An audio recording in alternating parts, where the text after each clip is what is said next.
Hey YouTube, how you doing? Everybody watching? Thanks for watching. Today we are checking out an awesome place that you might be a little familiar with if you've seen some of my other videos. Today we are going to Big Sable Lighthouse. I'm in the parking lot right now, and I'm just getting the warm clothes on. Pretty sure I got everything out of here I need. So the plan tonight is we are going to photograph a couple things. The main reason I'm going out here is, well, I'm just kind of tired of my normal location, which is Little Sable Lighthouse, which is just down the road. That place is just very convenient because it's a lot closer to my house. But there's pretty much equally as good skies here.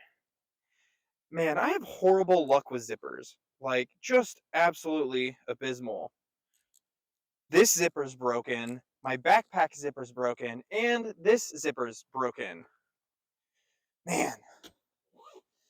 But the goal today is we are going to photograph the comet with Andromeda. The goal is either a focal length of somewhere in between 75 millimeter and 100 millimeter. I'm not exactly 100% sure as to what focal length I'm gonna do yet. I also need to figure out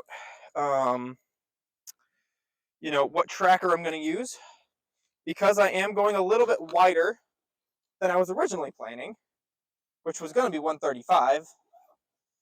But now I'm thinking I'm going to be photographing probably 75-ish. So I will see how that works, because I'm going to do a composite blend, I think, with the lighthouse during blue hour. Have that be my foreground. And I will compose the sky with Andromeda and the comet in with it as well. I'm thinking that picture I'm going to take with the Canon 6D, and I am going to take automated Milky Way panoramas with my 5D Mark IV. So I got two goals tonight. So we're going to see how that comes out, and it's going to be a challenge to get everything done that we need to do, but we're going to do our best. So I want to get out there. Let's get hiking, because as that other video states, that you should have watched by now. It's a great video. The video is what's it called? How to take your Milky Way shots to the next level. This hike that we're about to go on is about a 2-mile walk in sand, so it can be fairly difficult. So let's get going. I have a feeling that I'm going to be very hot on this hike for a while, until I start to kind of settle in and figure out exactly what's going on. So yeah, off to the hike. All right, so here we are. We are now at the lighthouse, and like I was saying, I'm hot already. So this is kind of what I want my composition to be. The idea that I had is I wanted the lighthouse here. The lighthouse, the pillar itself of the lighthouse, was going to kind of balance that right third of the photo. And I wanted to compose Andromeda, the star that's right next to it that I can't think of the name, and the comet on the left third of the photo. And I'm just going to composite that in here. So let's check photo pills real quick to see how close I am. All right, we're going to check photo pills. I'm going to just make sure my alignment's correct. Looks like it's off a little bit. Sun's about right there. Maybe a little bit to the left. And so I'm going to be pretty close, because Andromeda is... Oh, you can't zoom in to see where Andromeda is, at least not to my knowledge. But I'm going to go into Stellarium. Going to go back. No. There we go. drop this. Come on. There we go.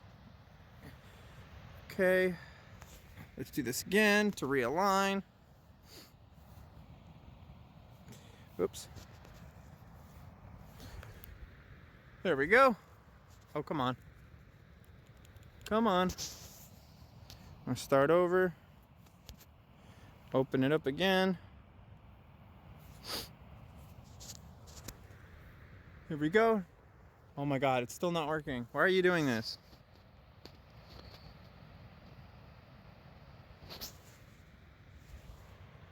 This is stupid. Hello? Gotta love technology sometimes, right? I literally just did this and it worked just fine. Okay, now it's working. All right, so we can see, yeah, if this is calibrated correctly, it actually is right. Andromeda is actually right where I'm thinking it's gonna be. There is no night AR mode on Stellarium that I'm aware to where you can see through your phone in here, but I got a rough alignment and I know that this is gonna be an accurate shot for what I'm trying to represent. All right, so here we go. We're gonna get everything connected to the Benro and it's gonna start taking automated panoramas. This should be pretty nifty and pretty easy to do once I get everything set up. Just gotta connect. I'm gonna restart the app.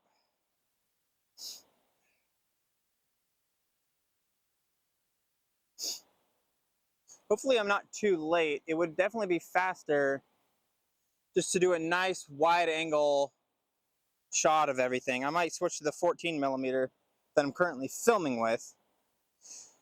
I'm gonna calculate how many shots I need. I think I should be okay because I have plenty of time. I'm gonna aim to do 2 rows for the foreground and probably f4 1600, take a test shot, kind of see how that goes. Just got to get this to connect. It is on, so it should be connecting here any second. Come on. Come on. Guess I'll turn it off and on again. It's my favorite part of this thing. It's connecting the device. It just takes forever. Stars are starting to peek out. At least Jupiter is at least.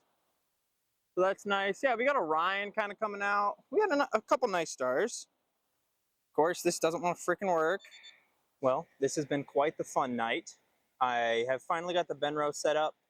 Should be good to go. And I'm now going to go set up the camera that I'm filming with for the Comet.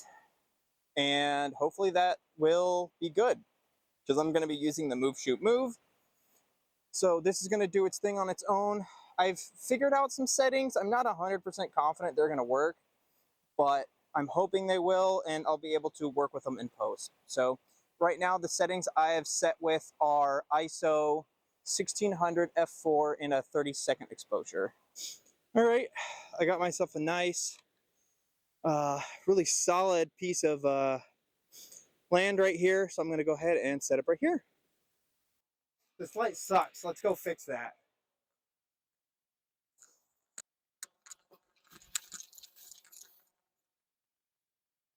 After I almost fall and bust my.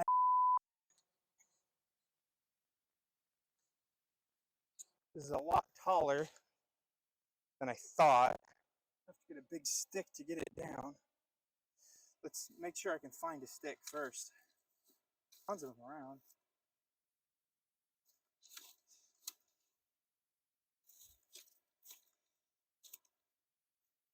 Oh, this is huge.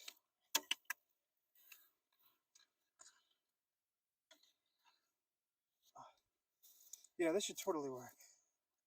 Oh yeah. For those that can't see this, I am throwing my jacket up here.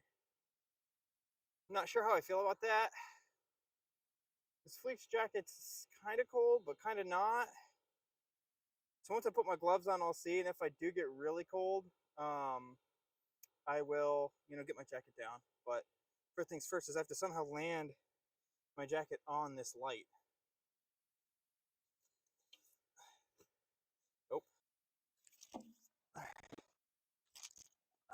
this is really hard. Harder than I thought it would be.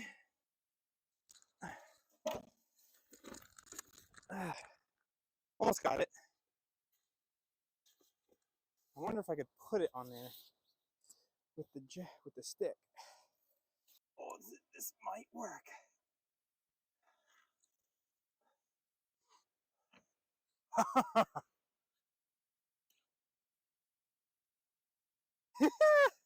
It worked. Now let's take some shots.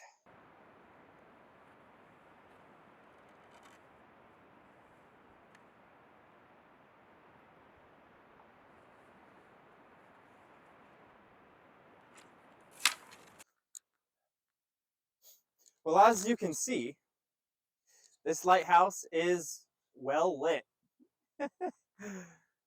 So this light, obviously, is a bright white LED. The color temperature is nice because everything is kind of natural. But then, as you can see over here, we have this really nice, dim, soft, but really obnoxious orange glow.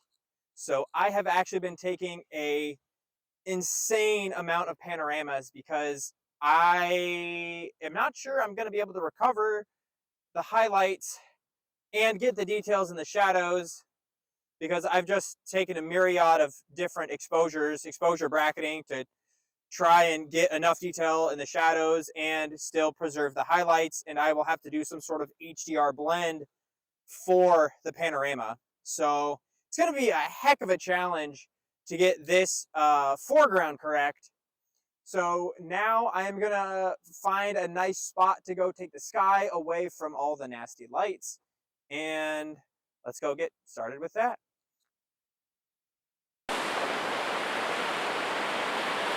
Well, I got the camera doing tracked panos right now, and I don't want my light illuminating this too much.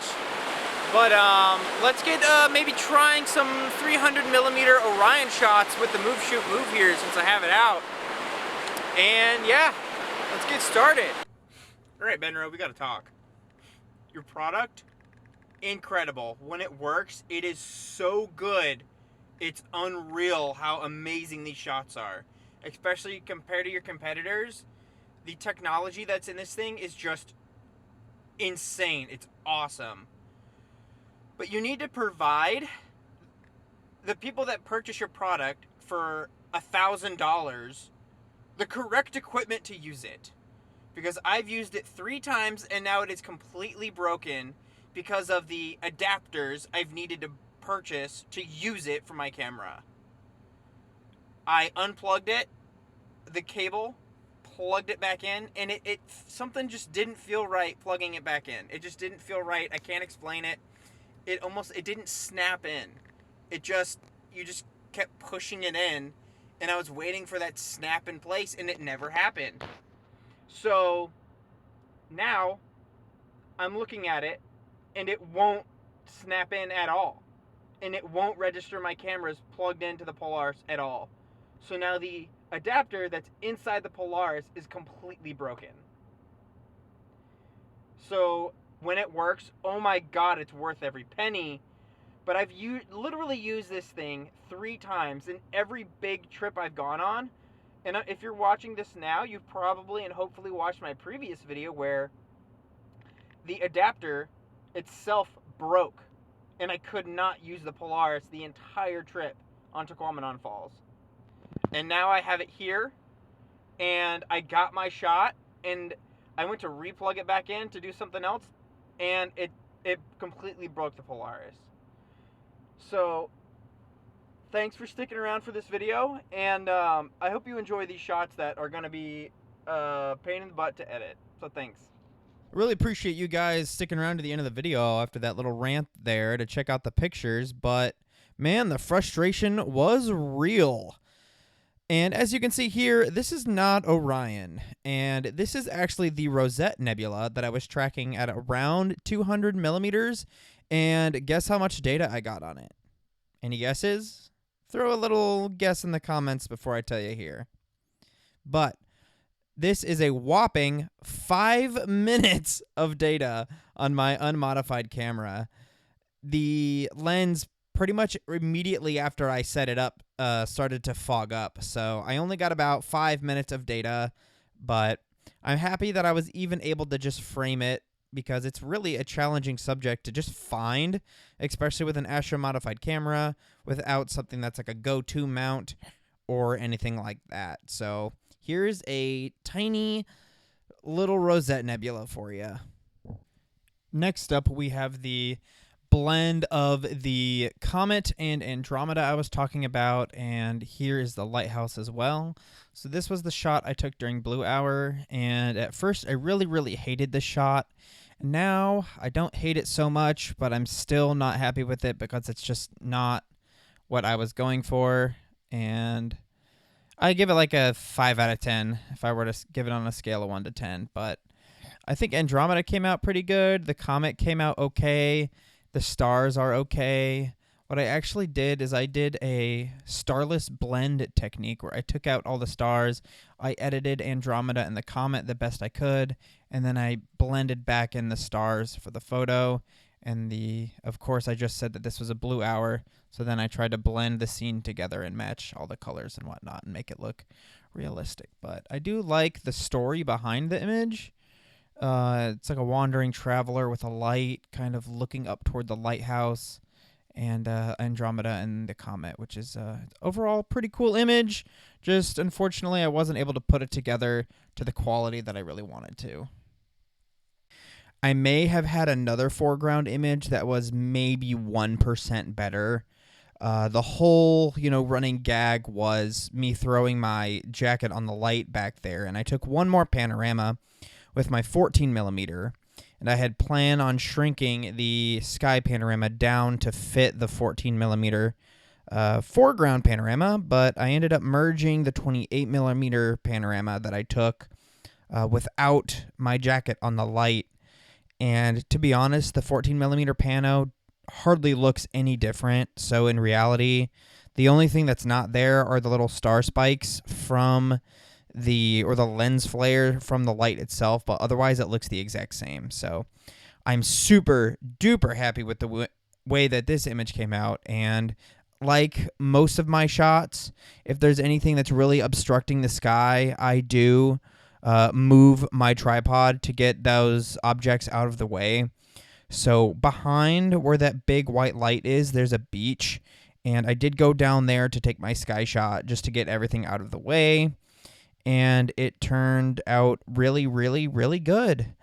The sky was tracked with my Sigma 28mm 1.4 lens. I tracked it at f2.8. It really helps with any chromatic aberrations as well as any astigmatisms, but honestly this lens barely has any astigmatisms anyways. And for this shot, this was shot 2 rows for the sky and 2 rows for the foreground, and I did crop in the sky a good bit and I did crop in the foreground a good bit to get a 16:9 crop ratio. So ended up with about 40 minutes of total tracked data. I think it was 2 minutes per shot because I wanted some good H alpha because my camera's not Astro modified, but I can usually get some pretty good data. So I hope you guys enjoyed this image, and thank you so much for watching the video, and stay tuned for some more stuff. Thanks again.